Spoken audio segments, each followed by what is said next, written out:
Welcome. This presentation is designed to introduce you to operating systems and the role they play in computing and in the network.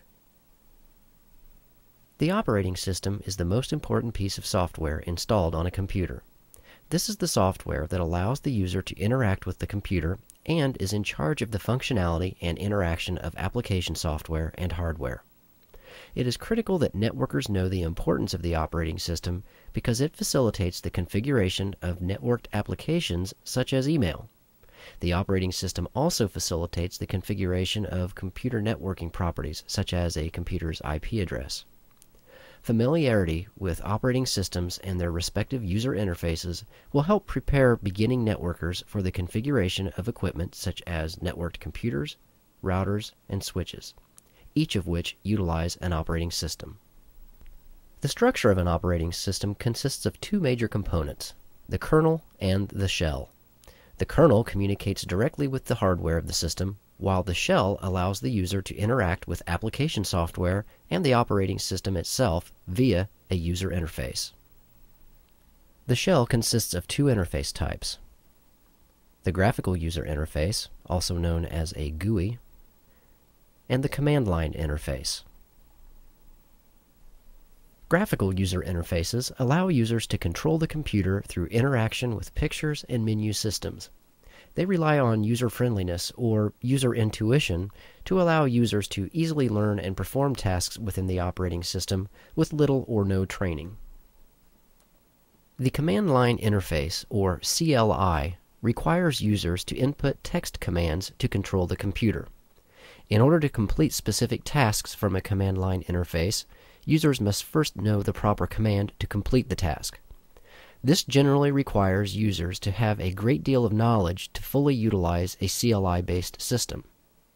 The Cisco Internetwork operating system is a CLI-based operating system that allows specific control of the rich features provided by Cisco networking equipment. Just like all other software, the performance of an operating system depends upon the hardware characteristics of its host computer. Such characteristics include CPU speed, amount of memory, and hard disk capacity. The operating system's system requirements define both the minimum and recommended hardware components that are necessary to run an operating system on a computer. The minimum system requirements outline merely what is sufficient to run the operating system. Using a computer which meets only the minimum system requirements results in poor performance. Using an operating system on a computer that meets or exceeds the recommended system requirements results in an overall increase of performance. This generally leads to a more pleasant user experience. After the initial release of an operating system, its manufacturer will often release downloadable fixes which are designed to correct problems, increase functionality, and enhance the security of the operating system. Although such updates are designed to fix specific problems, sometimes they inadvertently have a negative impact on other parts of the operating system. As a result, networkers should always research and clearly understand the impact of such updates before they are downloaded and installed. This research will decrease the probability that such updates will negatively impact the computer. We will close this presentation with one example of why it is important that networkers are familiar with operating systems. One key task that is completed through the operating system is the configuration of a computer for use on a network.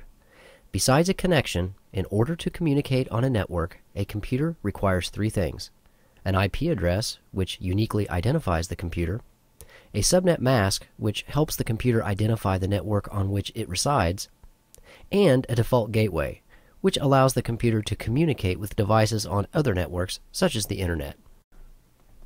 The IP address, subnet mask, and default gateway can be configured manually by a network administrator. This is referred to as static assignment.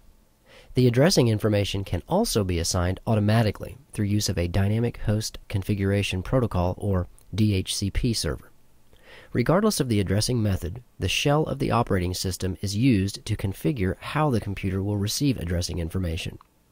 You, as a networker, may be in charge of specifying how devices receive their addresses. Moreover, you may be in charge of the DHCP server that distributes addresses. Either way, you must be familiar with and use an operating system to complete the task. There are a variety of different operating systems available today. Examples include Microsoft Windows XP and Vista, the many versions of Linux, Macintosh OS X, Unix, and many more. Whether they are designed for personal computers, powerful business workstations, or high-end servers, operating systems have the characteristics presented in this video. We encourage you to gain experience with as many different operating systems as possible in order to better position yourself as a networker. This concludes our presentation of basic operating system concepts. We hope you have found it helpful as you work toward your career goals.